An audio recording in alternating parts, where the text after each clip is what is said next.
各位弟兄姐妹，大家平安。我们要来进入路加福音第41天的共读。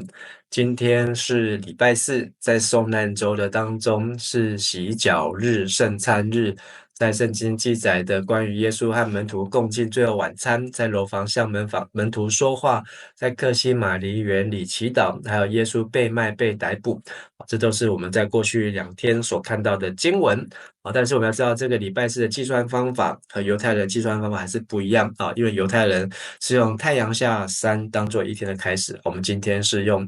夜间的12点以后是当做一天的开始啊。不过我们大概也可以用这样来做一个参照。好，那进入了礼拜五，就是犹太和罗马当局连夜审判耶稣，也是我们昨天在22章的后半段所看到的。耶稣被逮捕，彼得3次不认主，耶稣在公会夜间的拷问，还有被戏弄和鞭打，以及耶稣在议会当中的受审问。那他们要问耶稣是不是上帝的儿子，耶稣用他们的话来回答，你们说这是你们说的，就成为他们一口咬定耶稣在干犯亵渎神。事实上耶稣就是神的儿子，但这也成为他被公会定罪的罪名。那么今天继续要来看23章，就是讲到耶稣在比拉多面前受审，还有在希律王面前受审，这23章的这2段我们来看圣经节全体议员拢站起来，甲耶稣押去比拉多面前，因就控告讲，阮有看到4个人在卖血阮的民族，禁止人纳税予该撒，佮自称是基督是王。比拉多问耶稣讲：你是犹太人的王是无？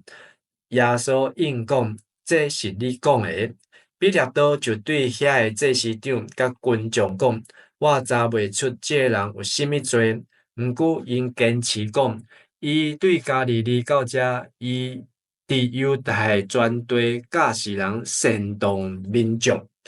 那在夜间审问天亮，彼得第3次提教的时候，彼得3次不认主但是呢，天一亮这个公会的人呢就来审问耶稣。接着审问耶稣，找到耶稣的把柄之后呢，就要带到这个罗马的总督巡抚比拉多的面前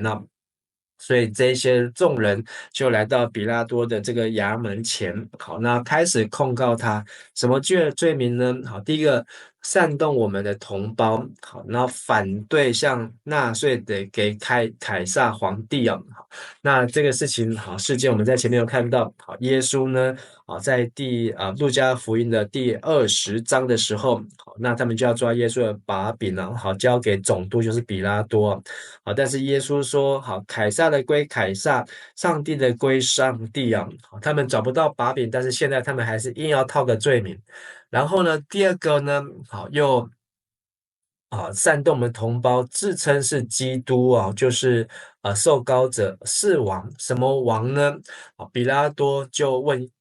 比较就开始问，你是犹太人的王吗？是犹太人的王吗？还是你是罗马帝国的王？但是比拉多在这里是试探性的问，你是这些犹太人的王吗？耶稣回答，这是你说的。这是你说的，我没有说，但是这是你说的。那这个问题，真正的答案，耶稣是不是犹太人的王？耶稣不仅是犹太人的王，他是大卫的后裔，他还是万王之王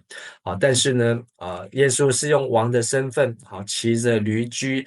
然后进入了耶路撒冷，但是世人却认不出来。但是这个呢，其实耶稣如果真的要回答，他就是犹太人的王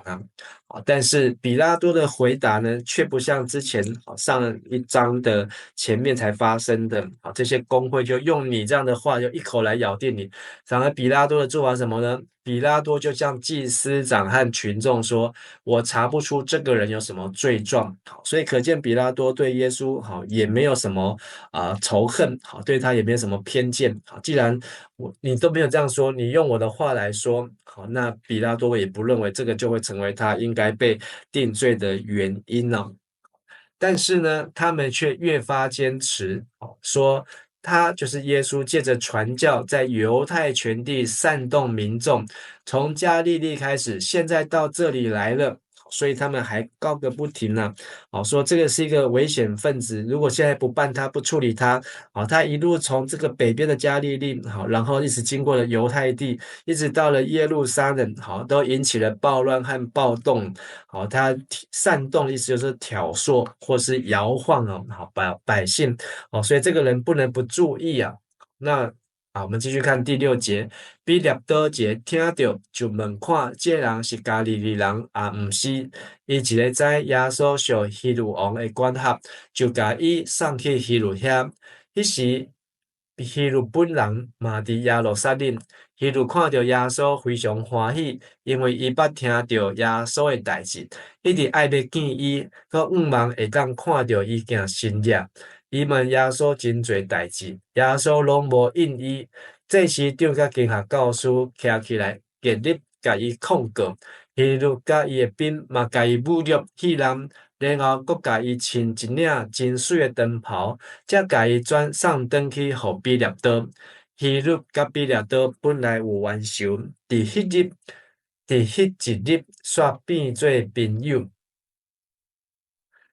比拉多一听到一个关键字就是加利利啊，好，那比拉多本来是不太想理的，好，但是呢，接下来这段的记载呢，只有在路加福音看得到，好，其他另外3卷福音书反倒没有记载。这关键字是加利利人，好，那加利利是谁的管辖呢？好，是希律王所管辖。好，那这希律就是希律安提帕，好，不是这个大希律，好，是希律安提帕所管。所以比拉多呢，就有点把这个棘手烫手的山芋呢，就要丢给希律王。而那希律呢，他也没有在加利利，他反而刚好在耶路撒冷，那所以可见比拉多也知道。好，所以就这样就送到希律的面前来了。好，所以这时间都是在我们现在看的这个礼拜5的早上，好，这个时间但是希律看见耶稣呢，他的态度是非常高兴啊。为什么呢？因为希律安提帕他也听见了关于耶稣的事，耶稣传道事行神迹的事情，他好像那个税吏长撒该一样，或是那个想要来看耶稣。那最主要看什么呢？看他本人，还希望看耶稣能够显个神迹哦。所以他不是想对耶稣所传的道有兴趣啊，而是看到耶稣可能医病啊、赶鬼啊，行这些的神迹奇事，他想要看神迹。因此，希律就问耶稣好些问题。你是不是让5000个人喂饱5000个人，5个饼2条鱼？你是不是曾经行走在海面上？你是不是赶出那个很多的鬼等等的？可是呢，这些问题呢，耶稣一句话都不回答。比拉多在问耶稣的时候呢，比拉多还会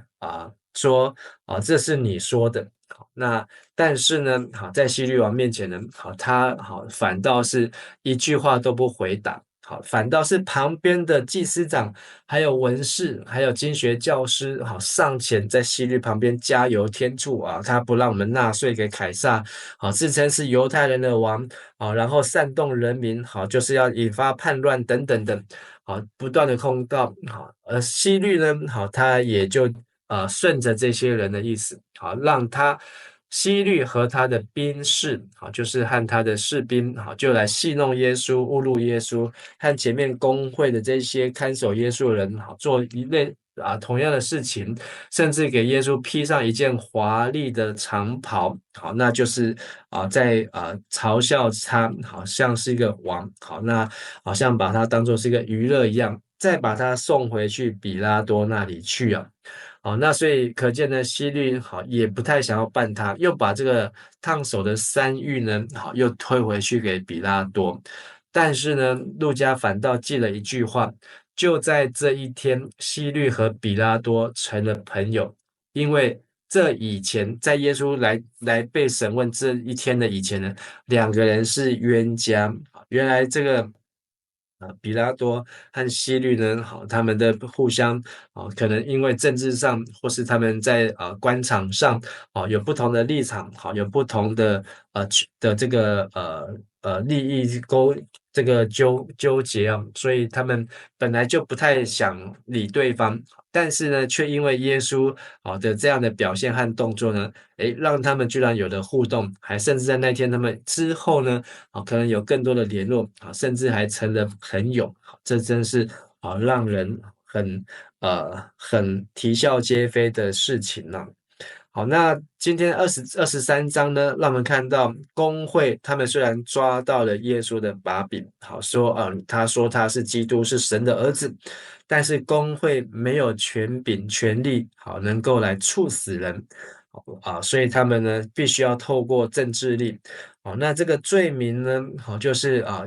他诱惑国民，自称是基督，自称是犹太人的王啊。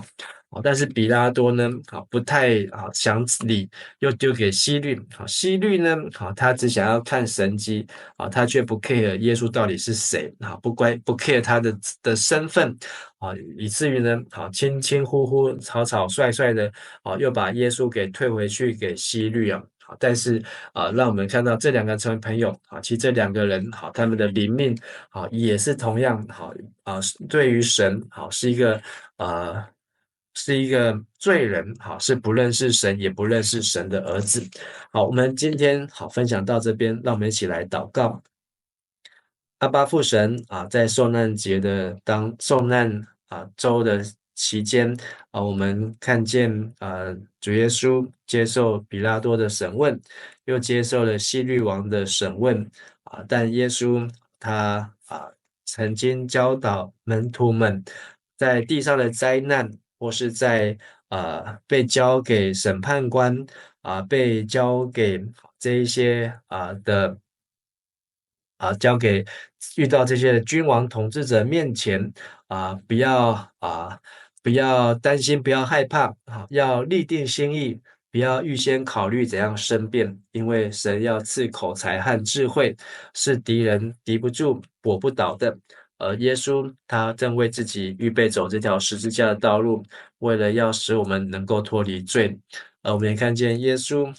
他在两个仇人当中，却能够让他们成为朋友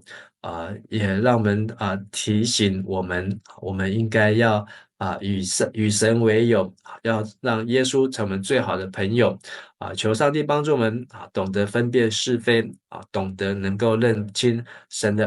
儿子，能够来明白真理，让我们能够走在义人的道路上面。我们在主人面前这样祷告恳求，奉靠主耶稣基督的名，阿门。谢谢大家，大家平安。